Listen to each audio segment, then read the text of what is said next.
Welcome everybody. This is I'm Michael Mason, Director of the LSE Middle East Centre. This is the webinar, the Palestinian University and Scholasticide. Welcome to the event. This event is part of a series of events, activities that the LSE Middle East Centre runs. If you're interested in what we do, please take a look at our website. Our web page is on the LSE website. We have an hour. Shortly, I'll introduce you to our two distinguished guests for this webinar. Let me just tell you a little bit about how it's going to work. The two guests I'll introduce shortly will each speak for about 15 minutes, and then we'll head to questions. I think I'll say a couple of introductory remarks before the speakers start, perhaps to sort of clarify or at least define some of the concepts we're talking about for those of you who may be unfamiliar with the notion of scholasticide. I see we have a lot of people participating online, so thank you for your participation. Usually that would be a reason for us to be quite happy, but of course, in terms of the events and what we're talking about, it's not really a reason to have such an emotion, but we appreciate you all taking time out to join us for this webinar. I'll introduce you first to our two distinguished guests. Both are online.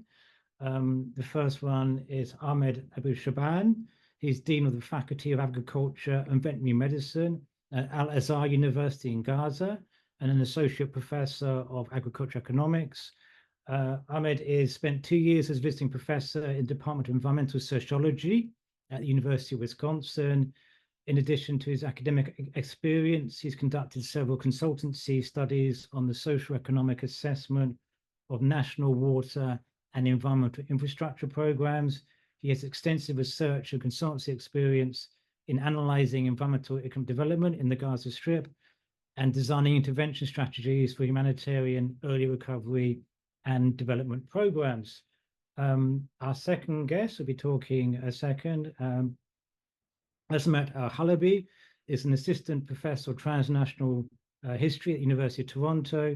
He works principally on intellectual history of West and South Asia, particularly colonial and anti-colonial thought.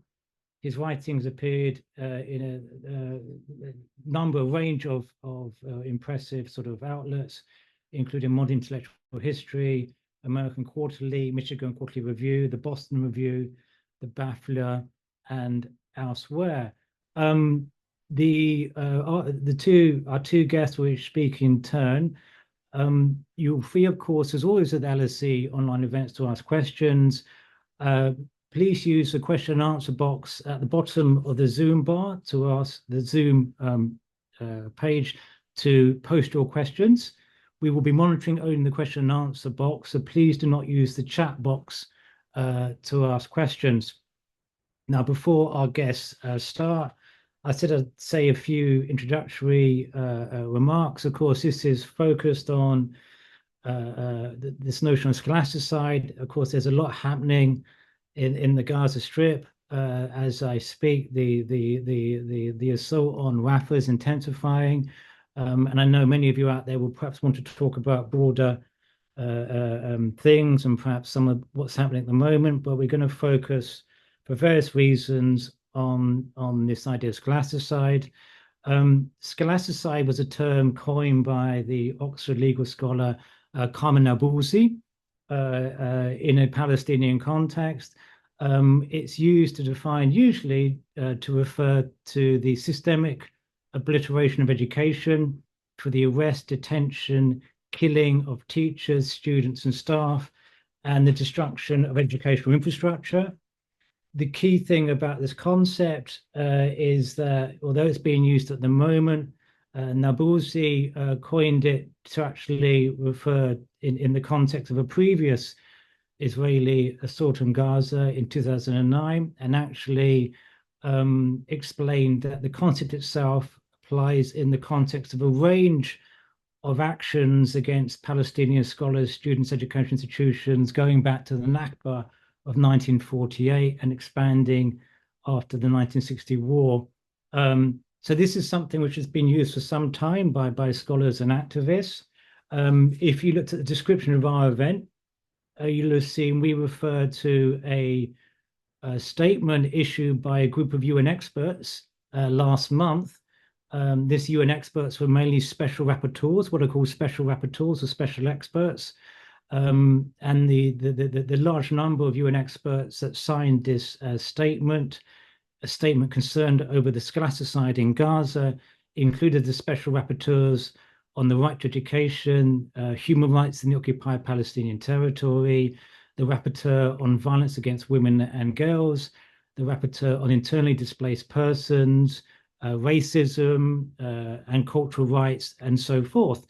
This indicates the recognition of this concept having meaning within the United Nations community. And this UN statement was the one that we drew upon to give you some of the statistics in the description of this event in terms of the sort of tragic tally of the number of students, teachers, university professors killed, and the schools and university institutions severely damaged and demolished, including, of course, all the universities in Gaza. The last remaining university in Gaza, Israel University, was demolished by the Israeli military on the 17th of January 2024. And at least for the UN, Scholasticide invites us to consider the destruction and systemic damage of educational institutions and people in the context of international humanitarian law, international human rights law, and international criminal law, which converge around these ideas of the protection of civilians and the protection of civilian objects. And one of the things we might consider in discussion might be, for example, the extent to which the current cases under the International Court of Justice and International Criminal Court are relevant, whether Scholasticide is an important element of those cases going forward. So that gives you hopefully some useful introductory context. With that, I'll go now to our first speaker. Ahmed, over to you. Thank you and welcome to this LSE webinar. Thank you very much, Michael, for actually hosting and organizing a very interesting and significant webinar, which I believe it's really needed to promote what's going on, in Gaza. It's really, actually, Israel is trying to convince or to tell the story that the story has started on the 7th of October, as if before 7th of October there was no occupation, there was no siege, there was no suffer of the Palestinian people. I am almost 50 years old and I have been living in Gaza for my whole life, suffering of the occupation by all its means. And being actually in the academia for a relatively long time, I faced this policy of targeting Palestinian academia for my whole life. As a student, we were actually targeted several times at the university as students. At the time, even when the Israeli forces were still in Gaza before they were left in 2005, but even afterward when they left and they put us under siege, we are facing several problems. Al-Azhar University, where I work, actually, as all other universities in Gaza, has faced several challenges even before the war. And we have actually in several occasions before our buildings and facilities of the universities were targeted without actually, and this is actually one of the very clear intention and policies of the Israelis to target academic institution, not because they are just coming within this hot conflict zone or something. They just occupy the buildings and they just occupy the building and destroy the buildings inside. So they kill academics intentionally who have nothing to do with anything related to their, let's say, battle with a certain I mean, they just, it's not like issue that they are targeting people from a certain political affiliation or something. No, but they are targeting academics because they are academics, because they want actually end up destroying academic institutions and all life of academic or high education system. So, I mean, just give the example of Al-Azhar University, where I teach and work. I mean, they destroyed almost all the buildings, so including laboratories, including research station, including even medical training centers, research institutes. Everything was totally destroyed, and it was, as again, it's not like they are just targeting the area. No, they are targeting the university, and they did this for 10 universities in Gaza, and they killed more than 100 academics. Like, two of them are presidents of the universities. And this is very clear intention. They would like actually to make Gaza unlivable, by all means of unlivable. And leaving, in my university alone, I mean, in total, we have more than 100,000 students are left without their universities, without higher education. And it is again, I mean, what they are trying to do, they would like to see Gaza without any type of services, no health services, no education services, even no food. They are just destroying even all economic facilities, whatever possibility actually to even infrastructure, thinking about water treatment plants, desalination water plants, I mean, roads, electricity network, everything is destroyed. They want to make Gaza unlivable. And this is actually, it's very obvious what they are trying to achieve. They want people just to leave Gaza. They want to take the land without people. Now, actually, just explaining what's going on, I think everybody is well informed about what's going on and what is their intention. But I'm really happy to use this opportunity. What should we do, actually? We should resist. I mean, we as a Palestinian have been facing these circumstances, not as intensive as this time, but several times. My father, before he died, we had a farm cultivated with olives. The farm was destroyed like 7 times by the Israeli, and we every time we just rehabilitated the farm, and we just invested again that we are here, we will not leave. This time, actually, the situation is different. Internationally, there is actually awareness and solidarity trying to support the Palestinians and helping them. And one of the most actually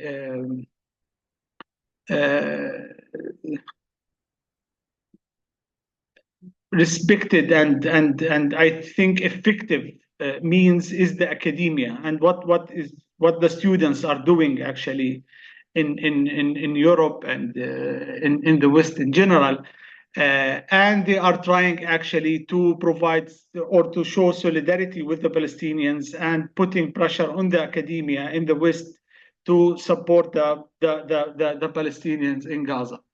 And the question is coming always, how can we support actually Gazans as academic institution, or even as students, or I mean, what should we do? with a real good intention to support. This question is very important because what's going on right now, actually, they are trying to support part of the system, part of the education system, the higher education system. We have some academics, like myself, for example, who is displaced in Cairo right now, or displaced in a tent in Rafah, for example, and he's searching for opportunity outside Gaza. So we can support him and give him the opportunity. And we have another student who lost actually his university and he needs to study somewhere else. We will give him a scholarship to go out Gaza and to study outside. This is really great and brilliant, and it's really a very good intention. And it's really helpful, but at individual level.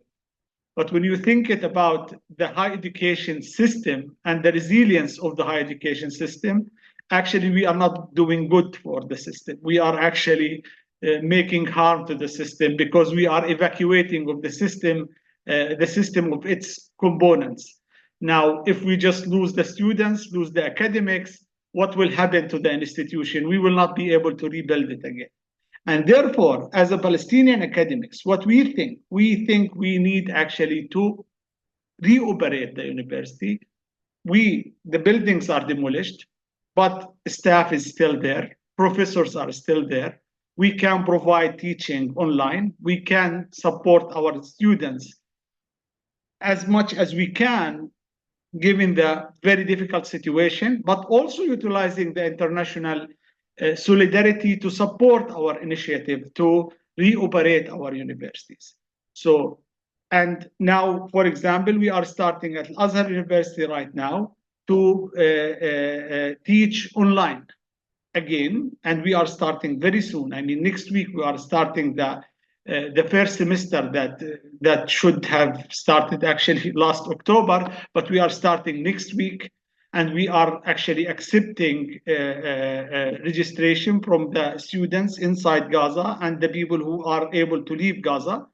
And we are providing this through our staff who are inside Gaza or outside Gaza, but also we are seeking volunteers from all over the world. We are seeking support from some partner universities to provide actually their technical IT support to provide the online teaching. We are also asking the international community to support our university because if there is a potentiality to give scholarships for the students to go out Gaza, we can give them scholarship to study in their universities inside Gaza and supporting the university to operate. Because one of the main issue why actually academics are trying to leave, because they lost their job and they do not have actually they do not have means of financial means to sustain their livelihood, so they are searching for jobs outside Gaza. Now, if we are just supporting those universities through scholarships and covering the cost of the operations of the university, right now, actually, I don't see actually a possibility to rebuild the facilities and the buildings of the university, while actually the ongoing conflict, without having actually the end of the war and political resolution, it's really nonsense to talk about any infrastructure inside Gaza. But we can just keep the universities working while we are while actually the conflict is ongoing. We can just support actually rehabilitation of the education system, providing education inside Gaza through the Palestinian academic institutions. And this is actually the main message I would just would like actually to deliver to all those who would like to support. So please consider that we need to support the resilience, the presence of the academic and the sustainability of the academic institutions inside Gaza, and to support actually people, either students and the academics, to stay inside and not to go outside the system. So this is the most important thing, and I believe that if we do this, we are actually helping the whole Palestinian people and the presence of the Palestinian people, the resilience of the Palestinian people, and we are actually going against the Israeli policy and intention to evacuate Gaza and the academic institutions inside Gaza. I'm really grateful for this opportunity to talk about actual experience of academics inside Gaza, and of course appreciate your questions, and also appreciate also my colleague Ahmed Al-Halabi for his lecture as well. Yeah, thank you very much.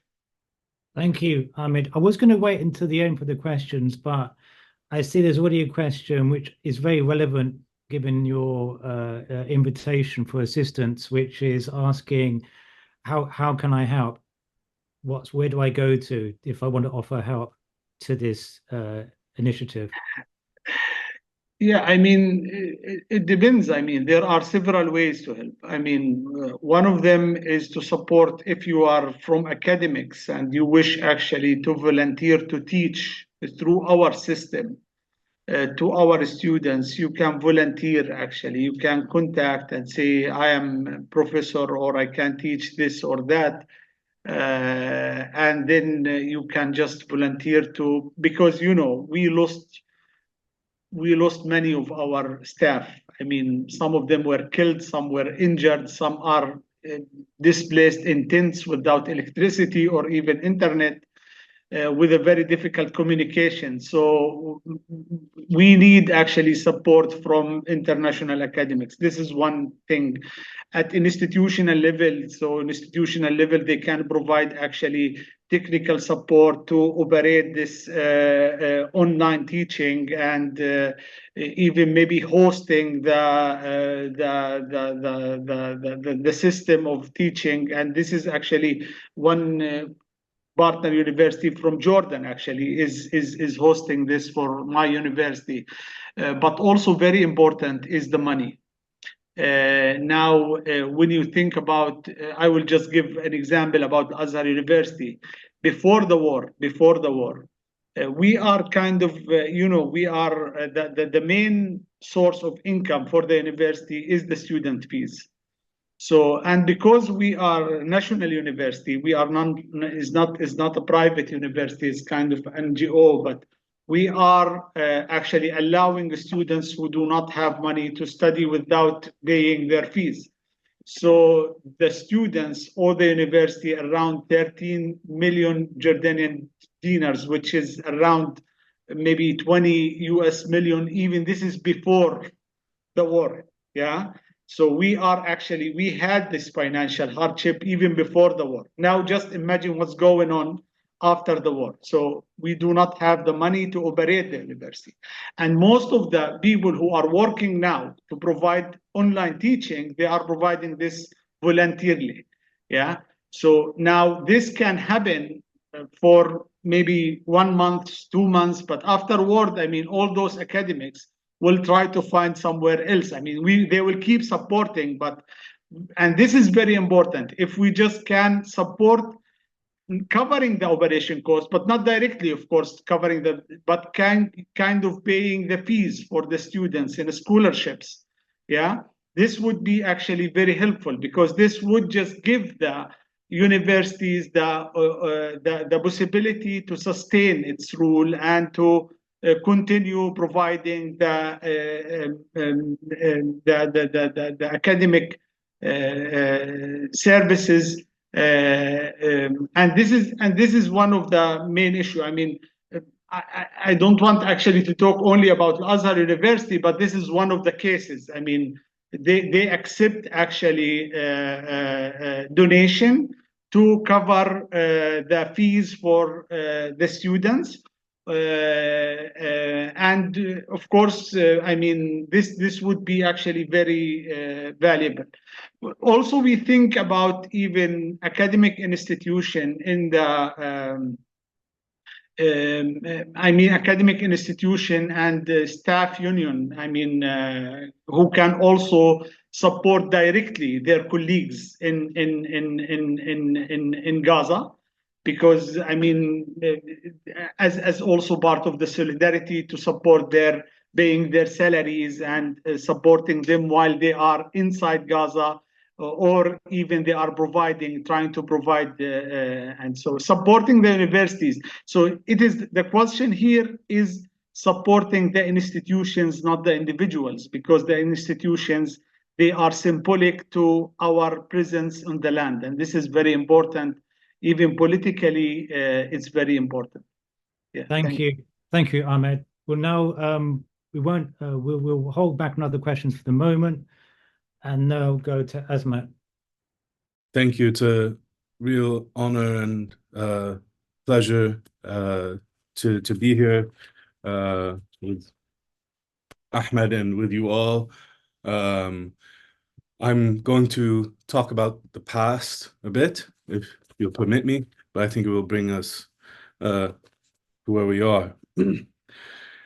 I'm going to also try to be as brief as possible so that we can have more questions. My talk today will proceed in two parts. The first will focus on anti-colonialism. The second part will focus on colonialism. I hope it's useful. Part one. I shall begin then with Hilmi Abu Shaban, who is my ancestor and I think Ahmed's as well. He was a writer and civil servant, later a banker and politician. He's perhaps best known for his response to Arif al-Arif's well-known Tarikh Gaza, or History of Gaza, entitled Tarikh Gaza Naqd wa Tahleel, published in 1943. I'll turn to that history in a bit, but I want to begin with what I believe to be the earliest piece of writing he ever published, a letter he sent as a 14-year-old in 1925 to Al-Hilal, one of the premier Arabic monthlies of the early 20th century. Abu Shaban inquires, with the economy of language only great writers can muster, if everything that God has created has a purpose, what is the purpose of fingernails? Al-Hilal, serving its role as the Ask Jeeves of its day, responded that nails provide support for fingers, strengthening your grip. They're also useful for scratching, especially in ancient times when insects reigned and nails were necessary for fighting situations. Al-Hilal concludes that toenails perhaps aren't as useful. Humor and irony permeated all of Hilmi Abu Shaban's work. In his introduction of his 1934 book on the infamous Palestinian rebel Abu Jilda, which is a kind of imagined conversation between the narrator and Abu Jilda about his activities and the perils of Palestinian life under colonialism, Abu Shaban states at the outset, quite simply, I have never read the introduction to a book, ... exclamation mark. Hilmi Abu Shaban was born in 1912 in the Zaytuna neighborhood of Gaza City. He studied briefly as a boy at Masjid al-Ajami, the 11th century mosque near the historic center of the city. Its beechwood minaret was destroyed by British bombardment during the First World War, I should note. Indeed, the war's dislocations would seriously disrupt Hilmi Abu Shaban's schooling, as it disrupted the lives of all Gazans, who were made to evacuate the city, which had become a battleground. Still, in 1918, he enrolled in Gaza's Rashidiyya school before his father sent him to the Arab College in Jerusalem, the primary site of secondary education for non-Jewish Palestinians across all of British Mandate Palestine. By the late 20s, he was writing against the British Mandate in Yafa Sot al-Haq newspaper, and by 1931, he'd returned to Gaza, joining the municipal government as a clerk. According to Salim Arafat al-Mubayyid's study of Hilmi, he was paid £5 a month for his labor. Al-Mubayyid's study was based on his careful reading of Gaza's municipal records. The central archive of the Gaza municipality was intentionally destroyed by the invading Israeli military in November of last year. Professor Mubayyid himself, I should note, died on February 28th of this year. As a bureaucrat in the city government, Helmi observed the impoverishment of his fellow Palestinians in Gaza under British rule firsthand, indeed as a matter of his job. With this knowledge and his considerable rhetorical talents, Helmi poured his efforts into describing what Fanon would call the atmosphere of violence occasioned by the British mandate for the press, especially for the Jerusalem newspaper Mirat al-Sharq, edited after 1930 by the prominent Palestinian anti-colonial activist Akram Zaitar. Helmi's iconoclastic missives were published anonymously under the pseudonym Afrit, the puck, the goblin, the rascal, the demon. No one was spared from Afrit's red-hot pen. Not other newspaper writers or political opponents, especially the arrogance and venality of Muhammad Amin al-Husseini, and certainly not the British, whom Helmi would ridicule mercilessly. The British were targets not just for their violence and mendacity, but also for their role in facilitating the colonization of Palestine by European Zionists. One of his articles from 1932 takes the form of an official memo sent to the newspaper from the British High Commissioner of the Palestine Mandate. A number of highly improbable orders are listed, including the disbanding of the Palestine police force entirely, the reduction of pensions for senior employees and the cancellation of their bonuses, and the reprimand of all Jewish police officers for their disloyalty to Palestine. The newspaper responds to the imaginary memo with a simple statement, Inshallah. In another piece, lampooning Amin al-Husseini's World Islamic Congress in Jerusalem, Afrit implores his readers to seek new tactics. Quote, I advise you to stop holding these ridiculous conferences. There's no one left in Palestine who has not become a representative of a conference or a member of an executive committee. Do not learn your politics from your current leaders, for theirs is the politics of holding chairs. After the flood, learn your politics from Gandhi and Gandhi's youth and Gandhi's children. Then you'll be guided to genuine patriotism. Needless to say, despite his experience and qualifications, Helmi was denied a press pass by the British in 1932. And in the late 1930s, he would spend more than a year in prison for his anti-colonial activities. Whether in his articles, his poems, or his radio lectures, Helmi's biting wit, his contempt for British colonialism and Zionism was always there. But what is most striking to me is his impatience with those climbers and collaborators among his own people, an impatience which was only exceeded by his tolerance and appreciation for the downtrodden and the dispossessed. In this way, Helmi reminds me of Professor Rifat al-Arir, who taught literature for a number of years at the Islamic University of Gaza before the university was destroyed, and he was assassinated by the Israeli state. Let me turn, finally then, to Helmi's critique of Arif al-Arif's well-known book. Helmi's book has elicited some interest for what it reveals about Gaza's history, what it can tell historians about the conflict between someone like Arif al-Arif, a prominent patrician politician from Jerusalem working closely with the British authorities, and someone like Helmi, a local. But beyond the details about Gaza that Arif al-Arif simply cannot see because he's not there, he's not intimate to the land of Gaza, that is part of Helmi's argument, at least. Let's reserve judgment on the purported accuracy of both texts for the moment. Helmi also argues, like Richard Wright once said about the clueless American observers at the Bandung conference, that Arif al-Arif simply does not have a philosophy of history to understand Gaza. This isn't history, it's a report, Helmi writes.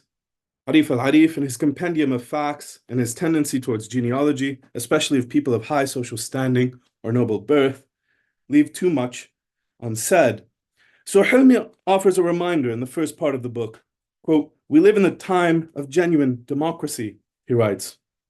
He continues, there's no privileges for Arabs over non-Arabs. History, as a search for origins or to establish lineage, is not history at all, Helmi argues.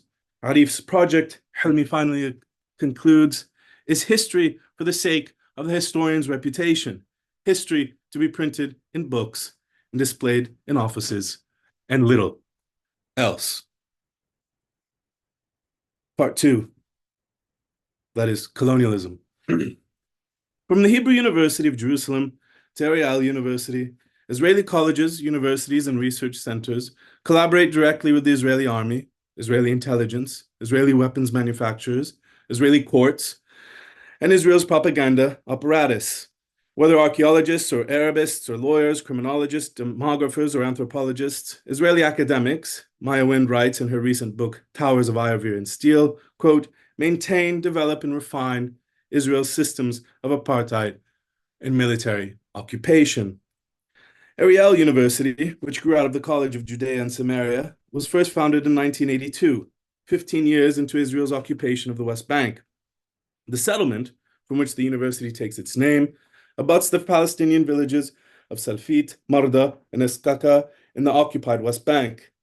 Ariel has rightly been the subject of an active boycott, given its contested location, even by an otherwise complacent Israeli intelligentsia. But the Hebrew University was the first and remains the most powerful colonial outpost among those universities built by settlers in Palestine. From Martin Buber Street, named after that darling of liberal Zionism, which dips around Jerusalem's Mount Scopus from the amphitheater where Lord Balfour inaugurated the university in 1925, one can gaze upon the Palestinian neighborhood of Isawiya from the gates of the IDF's Ofrit base, a major signals intelligence center for the colonial occupation of the West Bank, which intercepts the phone calls and text messages of Palestinians from its massive telecommunications towers. But you wouldn't even have to dig into the circumstances of the Hebrew University's founding, or the military base on Buber Street, or the university's Havat Zalot program, which trains Israeli soldiers on campus who might today be committing genocide 50 miles south in Gaza.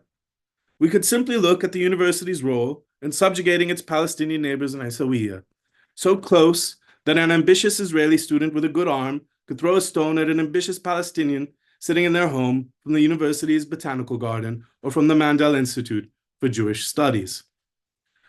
The genocidal activities of the state rely upon the scholarly activities of its universities and vice versa. In the lead up to 1948, the physics building at Hebrew University was made a base for the Zionist settler forces, and its basement, a shooting range. Yuval Raka, the Italian-born physicist, helped command the Haganah forces from Mount Scopus. Elsewhere on campus, the historian Joshua Prower, who would later become the doyen of Crusades historiography in Israel, similarly took up arms against the Palestinians in 1948. While in his 1972 book, The Latin Kingdom of Jerusalem, European Colonialism in the Middle Ages, Prower infamously referred to the Crusader kingdoms as a regime of apartheid, he did not consider the Zionist state to be in any way the same. I should note, however, that even if he did, even if Prower was alive and openly argued that Israel was an apartheid state, just like that of the Crusaders in Palestine, the boycott of Israeli institutions of higher education would still be justified.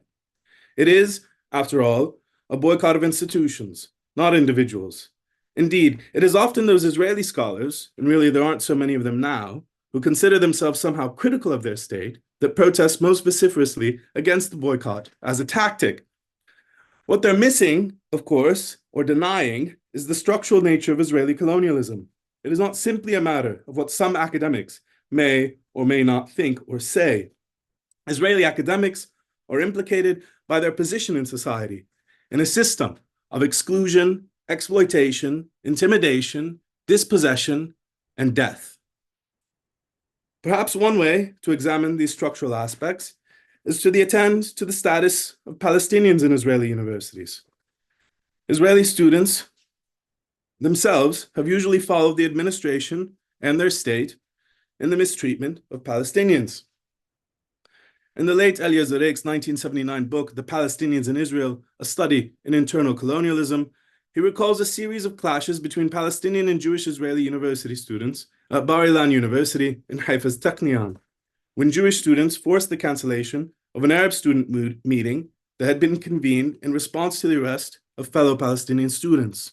In response, the National Arab Student Association announced at a meeting in Nazareth, and I quote at length, "We consider ourselves an indivisible part of the Palestinian people. As long as the Israeli government doesn't recognize our right to support our brethren in the refugee camps, there will be no calm on our campuses. If the Jewish university students have the right to demonstrate in support of Jewish settlements It's all right to demonstrate against them, unquote. The situation for Palestinians in Israeli universities is severe. In 1980, the Palestinian daily Al-Fajr reported that one of the entrances of the University of Haifa was painted with swastikas and the slogan, "Death to the Arabs." Last October, at Netanya College, north of Tel Aviv, hundreds of Jewish Israelis surrounded a student dormitory with Palestinians inside as they chanted, as usual, "Death to the Arabs. We want to kill you, Arabs. Get out of here, Arabs. We will burn your villages." Water, too, was cut off to the dorm building. But that feels like a lifetime ago. Last October, given the world history that has transpired since, feels more distant to me now than Hilmi's passionate writing. Perhaps then, if we go even deeper into the past, we may emerge somehow in the future. Let me end by recalling the Gaza of the 6th century, when Gaza had an eponymous school of monks, a major center of Christian thought during those dynamic days of late antiquity on the Mediterranean. Gaza, then, was a key city in an arc of learning and teaching which stretched from Athens to Antioch and to Alexandria. I'm not qualified to comment upon the gifts of oration and argument which Gaza's learned men mastered in the 5th century, nor can I read Greek, Latin, or Syriac to evaluate the body of literature they produced. But Glanville Downey, in his compact 1963 study of the city, gives us some armchair geography that may allow us, as I'm wont to do, to understand Gaza as a site of thinking, a city, and after the Nakba, a strip that produces ideas, that houses writers alongside fighters.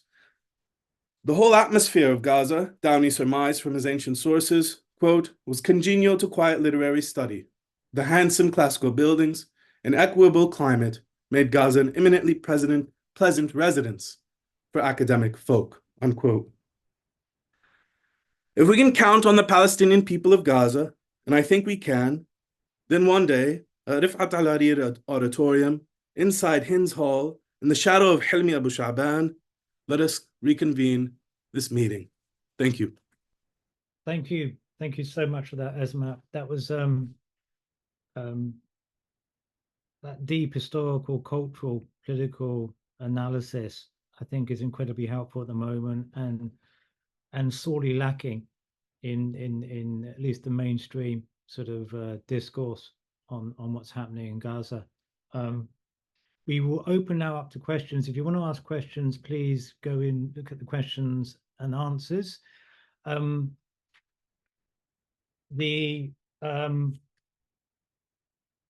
I did actually respond to a few people already who are asking questions about who you might contact in terms of supporting initiative to support Gazan academic students, and I posted to several of you asking the same question about what's called the Technical Educational Support for Higher Education Initiative, TESI, TESI, being run by Al-Azhar National University in association with UniMed, and that's an important source that you can go to for that. I mean, one we can Tato Harvey. What's the name of the scholar Esmat is introducing? So maybe you can answer that one. Was that Hilmi Abu Shaban? Yeah, because that could be in several now. I don't know when that question was asked. Yeah. The substantive question, yes, this has come up in terms of, I think we can turn this into a sort of discussion and point about the sort of differential treatment in terms of Russia's attack on Ukraine. Ukraine academics receive widespread support from universities and higher education institutions in the global north.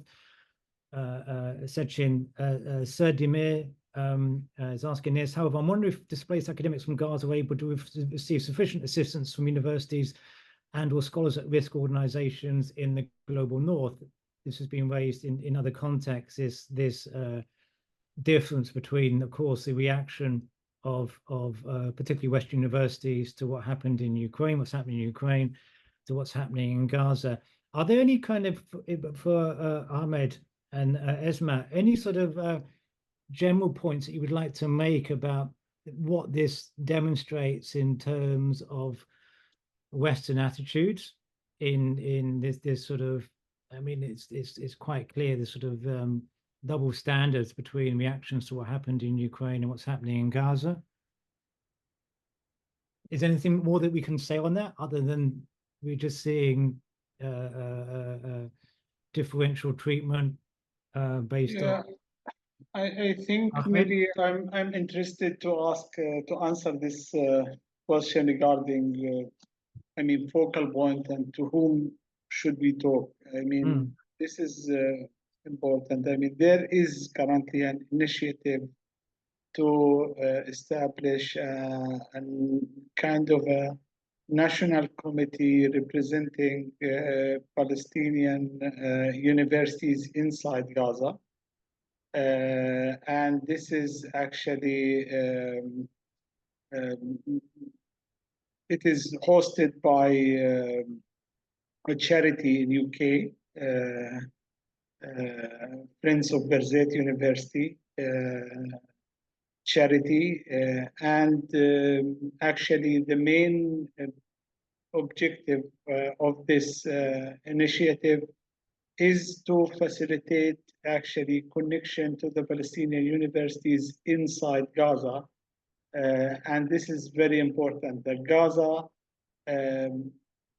Gaza universities need to be actually, the voice of Gaza universities need to be heard by Gaza universities and reflecting their needs. Yeah, this is very important. So if anyone would like actually to contact, so they can contact me or contact the Friends of Berzet University as a hosting for this committee representing the needs and of all Palestinian universities inside Gaza.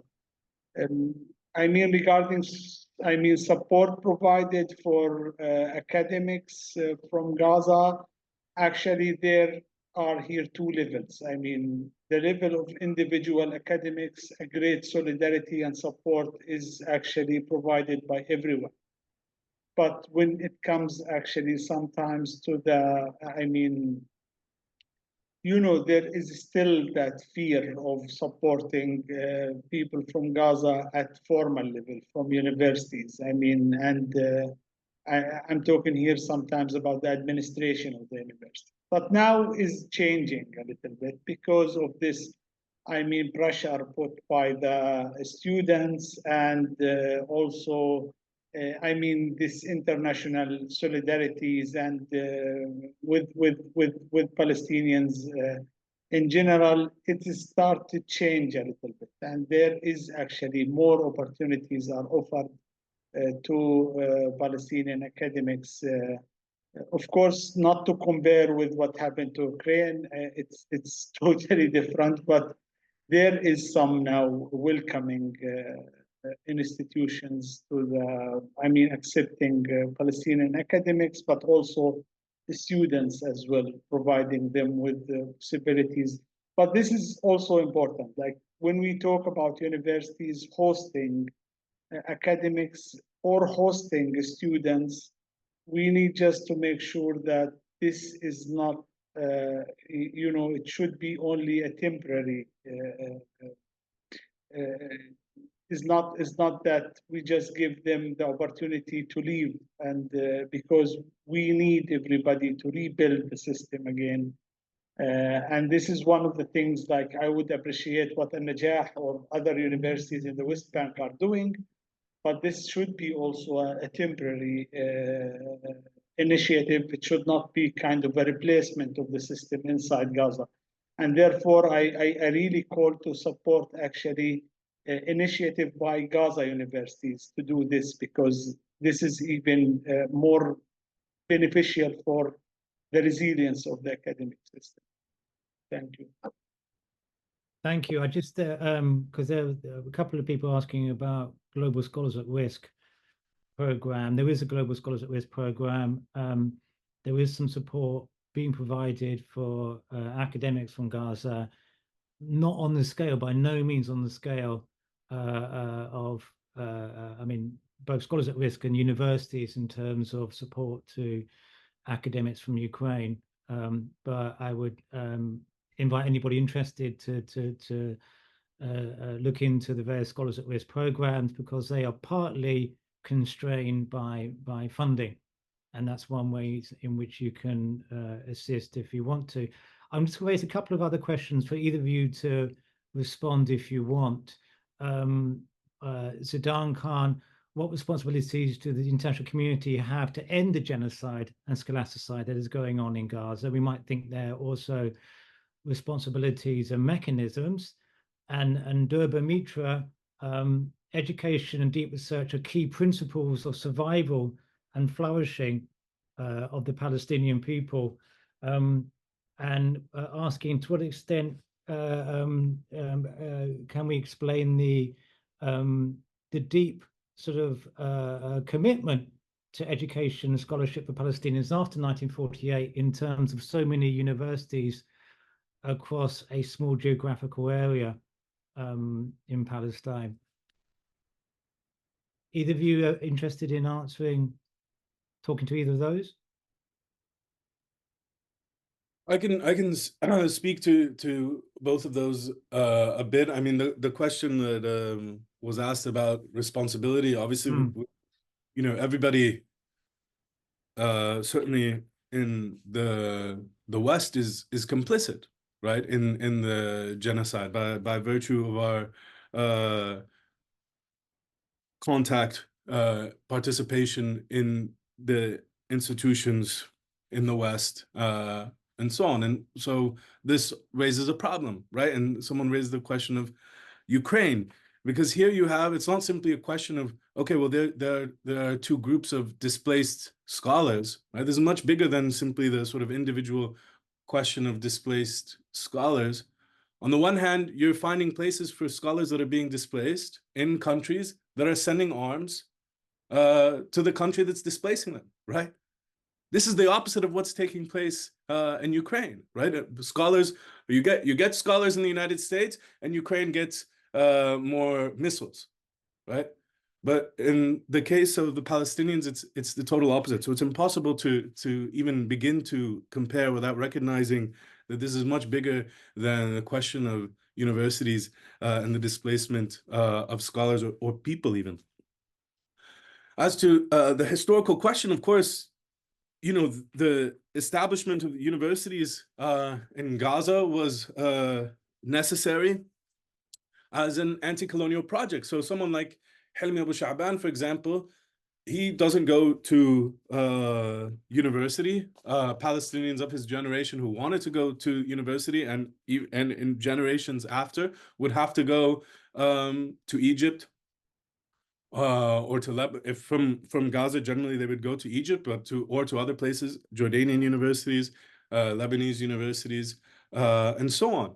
And this even begins even before 1948. The British did not allow for the establishment of a university in Palestine during the period of the Mandate, while they themselves, Balfour himself, inaugurates the Hebrew University of Jerusalem. So it begins even before 48, this discrepancy. But in terms of the growth of universities in Gaza itself, this is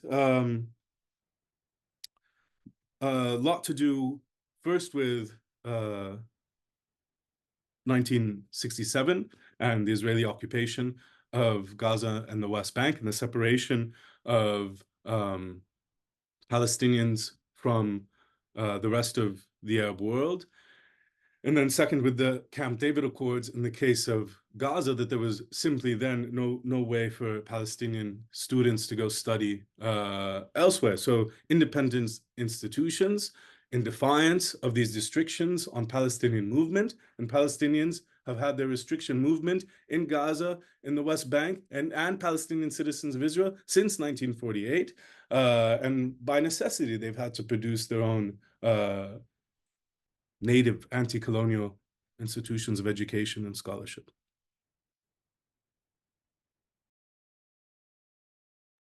Thank you. Ahmed, anything to add? No, thank you very much. Thank you. So in terms of other questions, again, various questions asking about the extent to which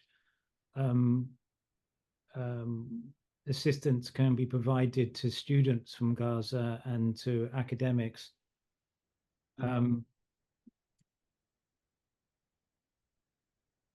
Yeah, I think it's very clear. I mean, what we are trying to do right now, I mean, all type of support is welcomed.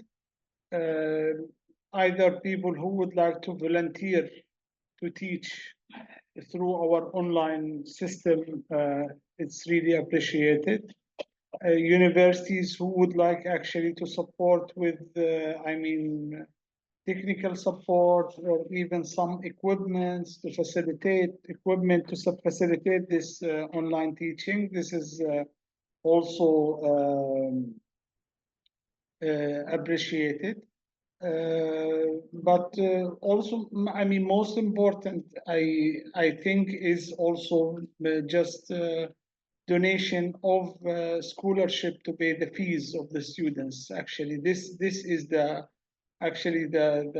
everyone that can help, that can provide actually fees for the students. And different universities actually are accepting donation to pay the fees for the students.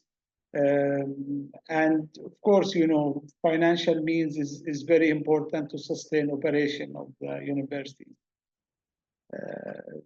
I mean, yeah, I think these are the different ways that can actually support the university's resilience. Ahmed,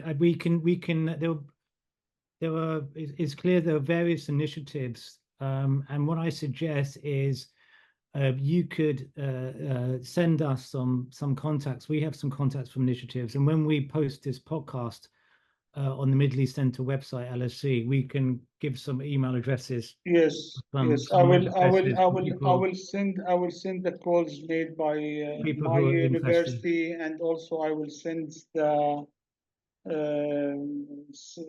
first statement made by the academics inside Gaza, calling for support the academic institutions inside Gaza. Thank you. I see we're running out of time, but I want to give you both, if you do want to make any kind of closing remarks on this webinar, perhaps something maybe you additionally might want to say. Ahmed, if we start with you first. Yeah, I would like to thank LSE Middle East Center for such great opportunity, actually. And again, yeah, so our buildings are demolished, but we are still there for our students and for our country.